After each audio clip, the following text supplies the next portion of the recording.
Good morning and welcome to the Atlantic 10 studio and the press conference to introduce the next commissioner of the Atlantic 10, Dan Leibovitz.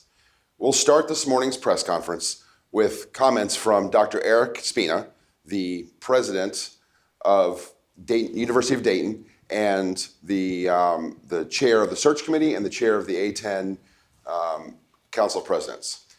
Before we get to Dr. Spina, with deep Atlantic 10 roots, going back to his days as an assistant coach for Hall of Famer John Chaney at Temple University, Dan has worked for the American Conference, the SEC, and most recently with the Big East. 3 leagues with recent national success in basketball, and we're thrilled to welcome him to the A10. At this time, I'd like to turn it over to Dr. Spina for his welcome remarks, and then after Dr. Spina, we'll hear from Dan Leibovitz, and then we will have a Q&A session for the media. Dr. Spina? Thanks, Drew. Good morning, everyone, and thanks for joining us. This is truly a historic day for the Atlantic 10 and a great day, truly a great day for student athletes, coaches, alumni, and fans from our 14 universities, stretching from Rhode Island to St. Louis and from Chicago to North Carolina. We now know that after Bernadette McGlade's generational leadership of the Atlantic 10, she'll be succeeded by a son of the Atlantic 10, someone who knows the history and competitive excellence of the conference, someone who's eager to return to this nationally significant basketball-centric league, someone who's highly respected and admired literally from coast to coast. It was my honor to chair the search for the next commissioner of the Atlantic 10. I was joined by other presidents, athletic directors, and a senior women's administrator on the search committee. The pool that developed over time was a very strong one, very strong, with highly accomplished and well-regarded individuals from coast to coast and across and even outside the athletics industry. From the beginning, Dan Leibovitz stood out as a supremely regarded basketball talent and a highly accomplished athletics administrator who has seen college athletics from a wide range of positions, from student athlete to assistant coach, and from head coach to senior administrator. Dan has both the deep basketball knowledge that is consonant with the Atlantic 10 and a real appreciation for the full range of sports sponsored by the conference.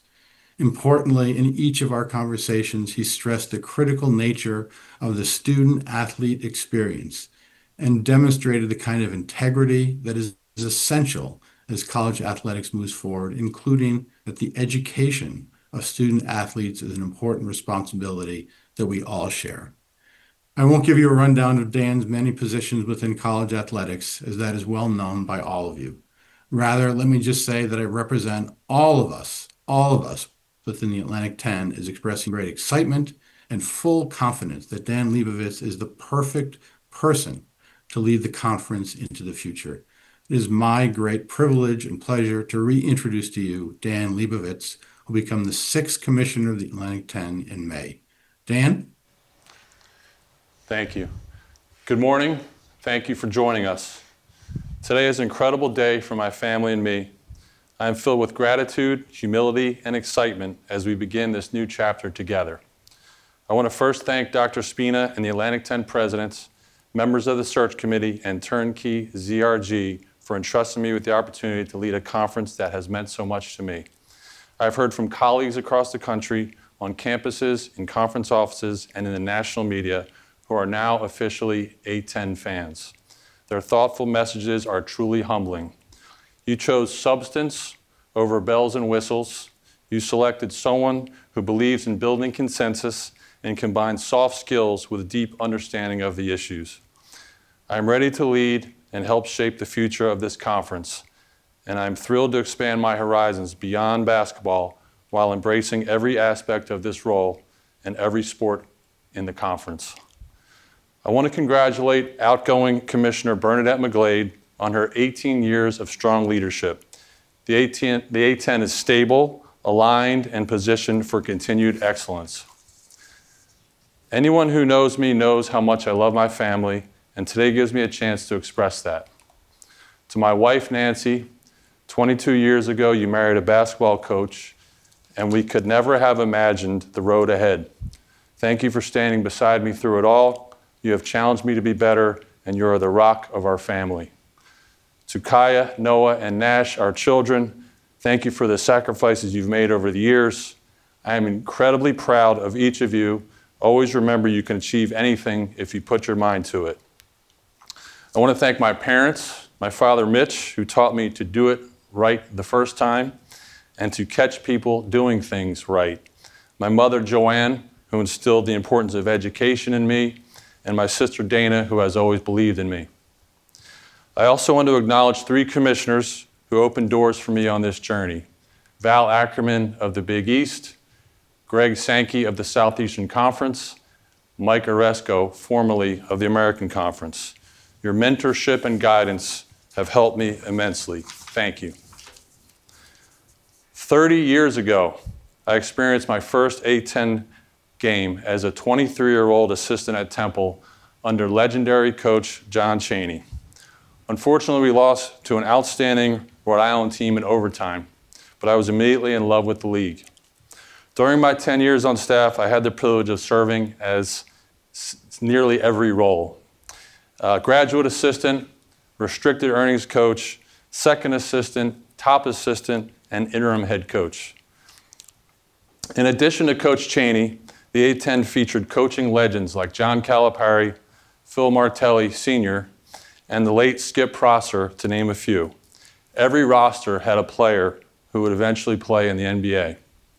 The A-10 regularly earned multiple NCAA bids, as many as 4 at times, and I know that the A-10 has had as many as 6 since. And teams who didn't even win the conference or its championship went to Sweet 16s and Elite 8s. To others, we were a challenger conference, competing with older, more established brands. But to those of us in the league, nothing felt bigger than the A-10, and we had the wins to back it up. Those were some of the best years of my life. I could never have imagined that one day I would stand here as commissioner of this conference. It is truly an honor. It is no secret that success in basketball, particularly in men's basketball, is critical to the overall stature of the A-10 and makes success in other sports more attainable. Throughout my administrative career, I have made meaningful contributions in men's basketball, and I am confident I can do the same here.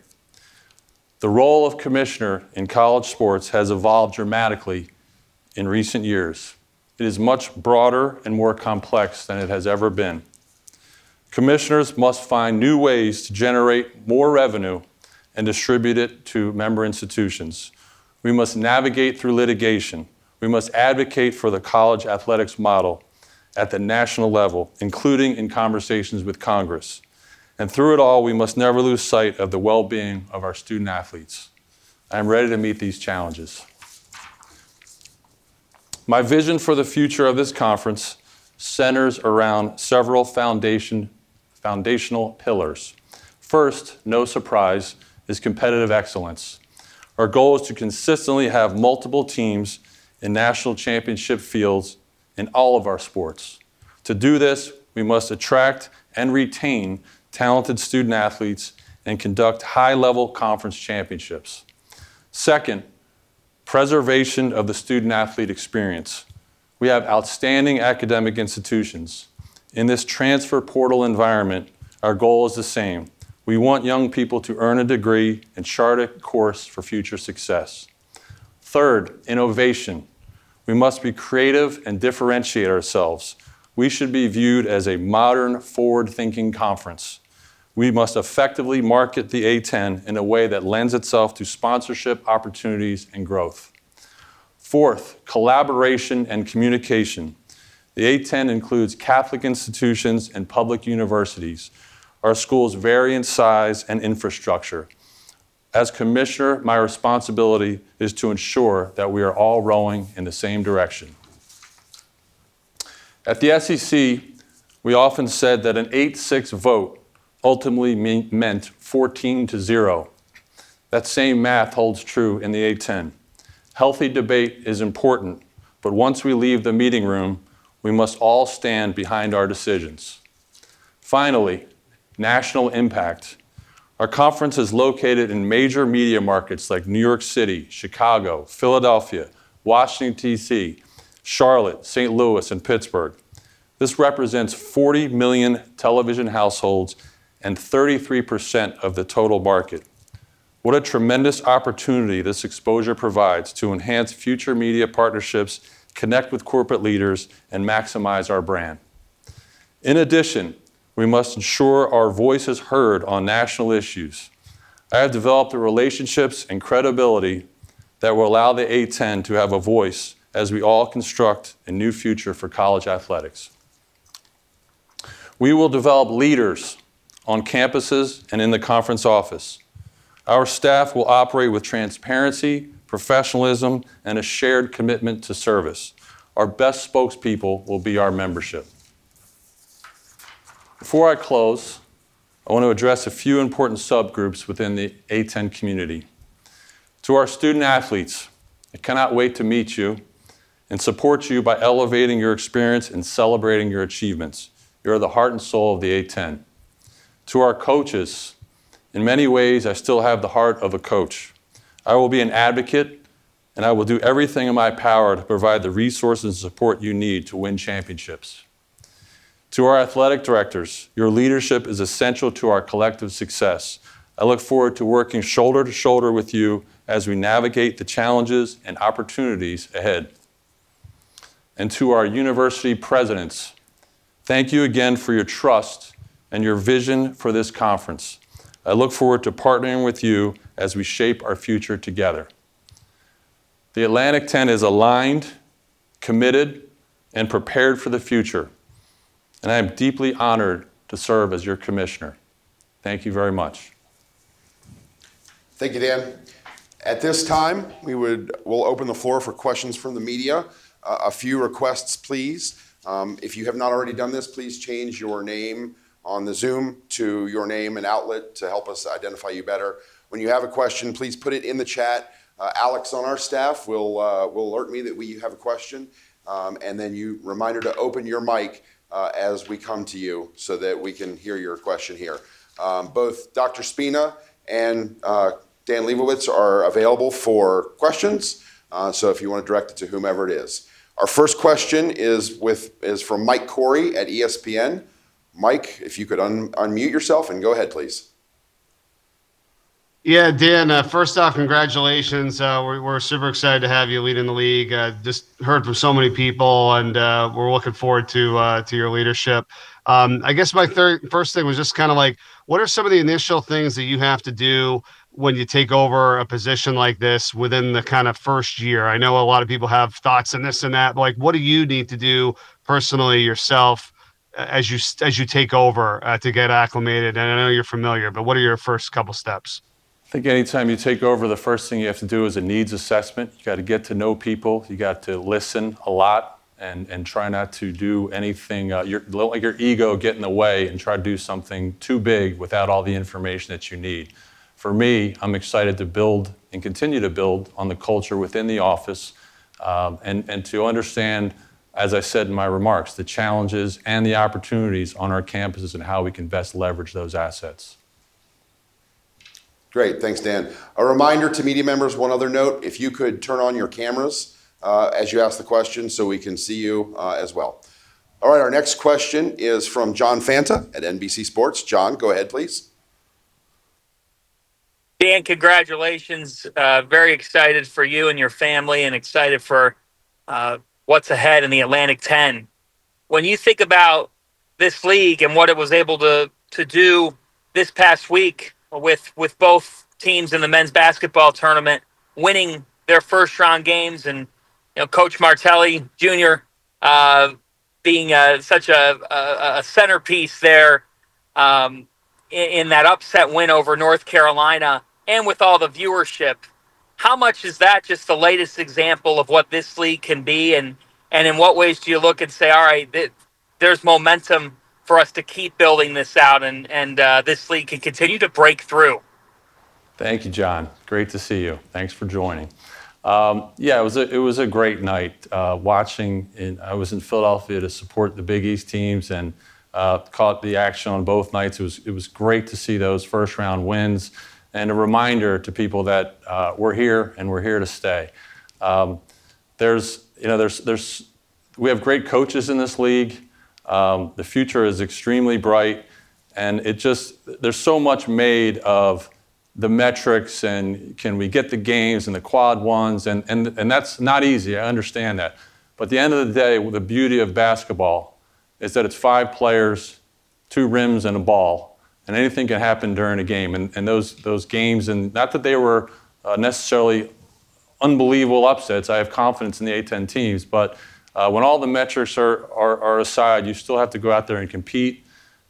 You hear, obviously, talk about the revenue share and the money that's put into rosters, and you still have to pick the right players. You have to evaluate, you have to coach men's and women's basketball and all of our sports. So we've got to make good decisions in our hires. I think we've got great coaches in place. We've got to attract, as I said, and retain the right student athletes, and then we've got to put our best foot forward. But it was an exciting night for the league, and again, happy for Bernadette. After 18 years, great to see that as her kind of part of her swan song. All right. Thanks, John. Thanks, Dan. Next question is from Zach Weiss from Pittsburgh Sports Now. Zach, go ahead, please. Good morning, Dan, and welcome back to the Atlantic 10 family.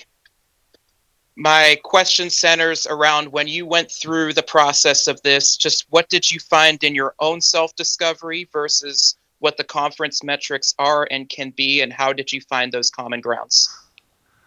So you're talking about what did I personally go through in this process? Well, interestingly enough, the speech that I just gave to you was the first assignment in my interview process. And I first was not sure how to take that. I thought it might be a little bit awkward to give a kind of a fake press conference speech to a room of presidents.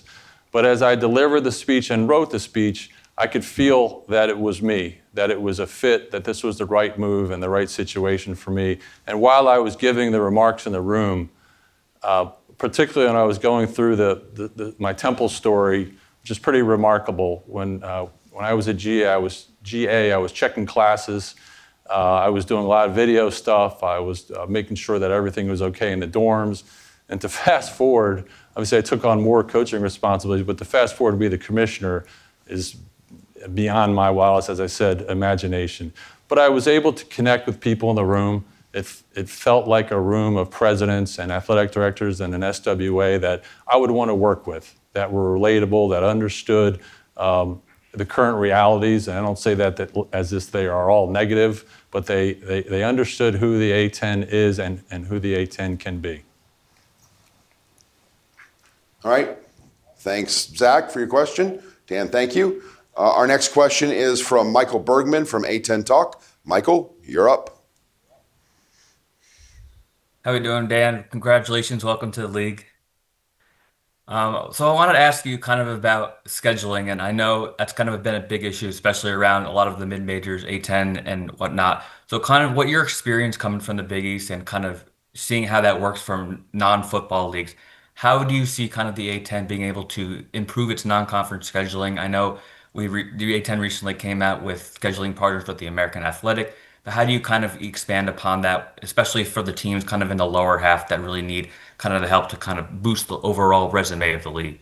Right. Great question. I think the first thing also, I'm not promising this from day one, is your conference schedule. Who do you play once? Who do you play twice? There are opportunities there to maximize our own schedule to create more Quad 1 and Quad 2. People focus on Quad 1, but Quad 2 has very real value as well. In the non-conference, been very well documented that it can be difficult to get those power A4, and I'd say plus the Big East as well, games. And you have to continue to be creative and try to make those matchups happen on a neutral floor, away from home, whatever it may be. But I think there's also opportunities to find Quad 1 and Quad 2 games against conferences that are not in those 5. You could play a road game in the top 75 and attract Quad 1 games. Certainly, I'm someone who is deep into the metrics. I have had metrics consultants in the last 2 conferences I've been a part of, and I was the first, as I know of, to have a conference-wide deal with a metrics company at HDI, Data and Analytics. So the RPI world was different. You really could, I'm not the first person to say this, you really could game the system a little bit more. In the net, you can't schedule yourself in, but you can schedule yourself out or make the margins really slim without giving yourself enough opportunities. And that profile looks different for a team who is projected towards the top with good reason, and someone, as you mentioned, who's maybe not projected at the top. And those are schedules that are going to look very different to best serve the league. Okay. Michael, thank you very much. Dan, thank you. Our next question is from David Jablonski of the Dayton Daily News. David, go ahead, please. Dan, what are your favorite memories of the A10 with 10 years at Temple? And for my readers specifically, anything stand out about many games against the Flyers and at UD Arena over those years? Well, David, I think that you wrote an article not too long ago, if it was you, about the time when Coach Cheney had the straw hat on at Dayton, correct? Yep, that's yes. right. So that's one of the lighter moments, but because you're from Dayton, I think it's a story worth telling. When they moved the Atlantic 10 tournament to Dayton away from Philadelphia, and we, of course, in Philadelphia had Temple, LaSalle, and St. Joe's. Temple was doing great at the time. Coach Cheney didn't take that news all that well and asked why we were moving our tournament to the sticks. It was his words, not mine. And when we played Dayton, we entered the arena. Everyone had these John Deere hats and straw hats and kind of the farmer look going. And I remember that Coach Cheney took somebody's straw hat before the game, put it on his head, and then took a bow at center court. So he had a lot of fun with it. One thing about Coach is that he loved the A10, and he had fun with the fans. And he had opportunities to leave the A10. Could have been in the Big East, could have been the ACC, and never thought about leaving Temple or the A10 for a minute. And beyond that, great teams, whether it was the Temple teams. While I was there, we went to 2 Elite Eights. It got to a point for us where we couldn't get by St. Joe's with Jameer and Delonte and Pat Carroll, et cetera. And they're great runs. And as I said, you had teams like at Rhode Island with Catino Mobley and Tyson Wheeler, where I don't think they won our conference tournament that year. 99, they might have beat us actually at the buzzer. That's Odom's shot. But there were teams that didn't win our conference tournament. When they got on the big stage, certainly we competed against each other during the season, but when we were in the NCAA tournament, we loved taking on the power conferences and showing how great the basketball was in the A10. All right, David, thank you very much. Our next question is from David Korn of A10 Talk. David, go ahead, please. Thanks, guys, for doing this. Appreciate the time. Are you currently pursuing any expansion or realignment opportunities? And if so, what are the types of schools the A10 would be looking at? Well, David, thank you for being with us. Given that this is my introductory press conference, I haven't started looking at adding anybody. I don't have the authority to do that without our presidents. And also, with respect to other conferences and out of respect for other conferences, I wouldn't speculate on who I might like to add to the A10. We will evaluate all things related to membership as I grow in the role and gather more information. And maybe we're at the perfect size and number and the right people right now, and maybe there's not a move to be made, but we would certainly evaluate all things in the current landscape. Thanks, David. Our next question is from Adam Epstein of 910 The Fan in Richmond. Adam, go ahead, please. Good morning. Congratulations. Drew, good to see you guys. We had a great weekend in Pittsburgh, so I wanted to surround the question around that. A10 Championship's all about the fan experience, bringing all the fans together. With your experience in this conference and maybe just like thinking about like what could be the best location for an A10 men's basketball championship to have the greatest fan experience? It's a great question, and it's one that I've been thinking about for the last month or so, frankly. I don't have that answer, but I do philosophically believe wholeheartedly that it's to our advantage to plant a flag somewhere and grow roots and make it a tradition. If you think about, I'm coming from the Big East, you don't have to ask where the Big East is. You don't have to ask where the Big 12 is, Kansas City, the SEC's in Nashville, the Valley's in St. Louis. So I want to find that for us, and that's no disrespect to Bernadette. She's made the championship a tremendous event in big NBA buildings, et cetera. But I want to make sure we pause and figure out if that's the best thing for us. There can be advantage to big markets. There can be advantage to small markets. When you think about college baseball, for example, and you say the word Omaha, immediately people know what you're talking about, the College World Series. So it could be a big or small city, but I think we have to find our Omaha, where everybody knows, our fans, our players, our coaches, our stakeholders, they know what a great event it's going to be, and I can't wait to book my tickets and get there. Adam, thank you. Next question is from Kaylee Godek of the Best W Show. Kaylee, go ahead, please. Hi, Dan. Thank you for taking time for this. My question is kind of looking more at the women's basketball side. It's now grown significantly over the last few years. What is something that you are looking at trying to do to help the women's basketball side continue to grow and continue to have such great success at the national stage and in the postseason? Yeah, I'm tracking on the women's success, and the recent success is outstanding, and the multi-bids this year, 3 that are still playing in the WNIT, LaSalle, Loyola, and the other one, I got it.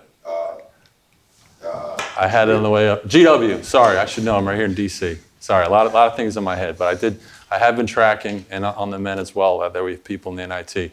But no, it's looking at the coaching roster, really outstanding coaches. I know a few of them.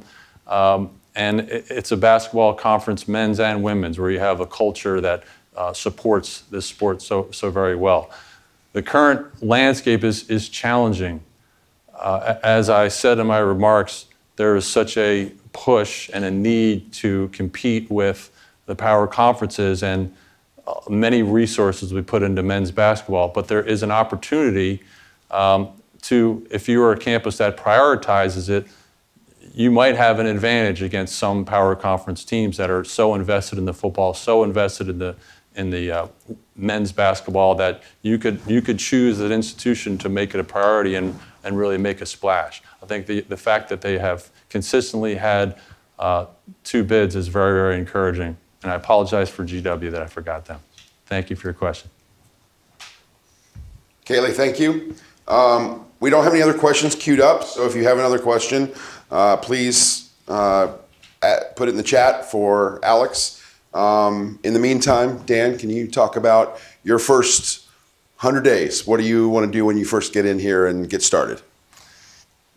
As I said, to me, it starts very much from within. Our staff is very, very important. I'm looking forward to meeting all of them, to hearing what they do and how maybe I can accentuate or make that role better for them to help us grow. So I look at the internal piece as being super important. Again, I don't want to step in a trap here and want to make a splash and make the wrong move. So I'll be very diligent in listening, learning, taking a look at all of our partnerships, agreements, and issues, again, good and bad on our campuses, and trying to find strategically what are our best moves. It's relational. If I've done something right in my career, I've cared deeply about the job at hand, and so I've learned what I needed to learn about the job and given it deep thought, and I've treated people the right way and built one-on-one relationships that allow me to build consensus, move things in the right direction. All right, back to Adam Epstein for another question from Richmond. Adam? I know this might be a tough question, but are you for NCAA tournament expansion, and what should be the goal for A10 men's basketball into the NCAA tournament number of teams? It's a great question. The purist in me loved 64, but has gotten used to 68. As the commissioner of the A10, I would say that I would put that aside and say that if expansion helps us get additional bids, that's gold for us. There's a lot of ways to make revenue, meaningful revenue for the A10, but units is high on the list. So if expansion means that the first team out is an A10 team and all of a sudden they're in, I would be a fool not to hope for that. Great question. Thanks, Adam.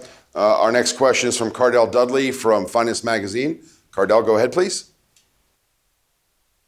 Yeah, so Dan, thanks for answering my question. One question, I know you touched on it, the metrics and the scheduling being, pivotal for teams on the men's and women's side to try to get in the NCAA tournament. But I feel like at the end of the day, they're at the mercy of the selection committee. So what can be done off the top of your head, just what can be done to make the selection committee recognize the great basketball on both the men's and women's side in the conference? Yeah, I think there's a prevailing thought that it's about your brand and what do they think of us. And I've been to the mock selection twice. I have really focused on this for a long time, since 2014 when I started the American. At the end of the day, we might not love the metrics. We might say, look at this team, they're just as good as that team. But you have a room full of administrators that are trying to validate their decisions based on metrics that they're looking at. They're in that room staring at a screen, trying to differentiate a strength of schedule, a number of quad 1 wins, a quad 4 loss that eliminates someone. So I think that we have to maximize our opportunities. Of course, we want to brand the A10 and continue to brand it, not that it's well branded, not well branded now. But at the end of the day, we've got to perform. It's a meritocracy. It rewards winning. And we've got to create opportunities, schedule in a smart way, and win the games. We can't schedule ourselves in. All right. Thank you, Cardell. Our next question, we have time for about 2 more questions. Our next question is from Ben Rakash from WVCW. Ben, go ahead. Hi, Dan. Thank you for taking the time. How do you see the success of basketball, specifically building up the non-revenue Olympic sports, specifically baseball, in the future? And what's your vision for all of that? Yes, it's vitally important, as I mentioned. It's our greatest source of revenue if we have success in men's basketball.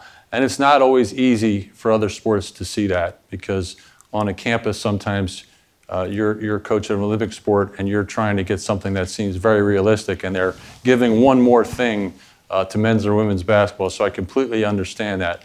But if those coaches take a step back and understand what that investment can do for them, there should be a little bit more support. I focus on their championships. Are we delivering baseball and women's golf and tennis and any Olympic sport? Are we delivering a great experience for their coaches and student athletes that is memorable? When it's all said and done, you remember a lot of the conference games, but those great moments in a conference championship are pivotal, and it's something that we can control. So I want to learn more about our exposure, how we can amplify our success. I know we've had great success in men's soccer, women's soccer, field hockey recently in particular, and I don't have the answers to all that, but I want to listen, learn, and see how we can best support them. Thanks, and we will wrap up with a question from David Korn once again from Atlantic 10 Talk. David, go ahead, please. Yeah, thanks for giving me a chance to ask another question. Was just wondering if, again, I know it's early, but if you've had any time to look at the current TV deals and the national TV deals for men's and women's basketball, and just your overall thoughts on that going into your first year. I've looked at it from afar. I don't have those contracts, but I've spoken to the membership, and the feedback has been positive in terms of exposure, in terms of the finances. You always want to get more of both of those things. I think it's in the future you have to look at where media is going, and you get to a point where we have linear coverage right now. We are on USA and CBS Sports Network, ESPN, et cetera, and there comes a time where perhaps the money is more on streaming platforms, and it's a decision you have to make. I know fans don't like it, but the fans also want us to have the most revenue to pour into our membership and our rosters, and it's a decision that you have to make. But I haven't had a deep dive on those agreements just yet. Thank you. David, thank you very much. That's all the time we have for questions. I want to thank all the media for joining us today. Special thank you to Dr. Spina, and Dan, a special thank you to you. And from the soon-to-be longest tenured A10 staffer, a big welcome to the conference. Thank you. Thank you, Drew.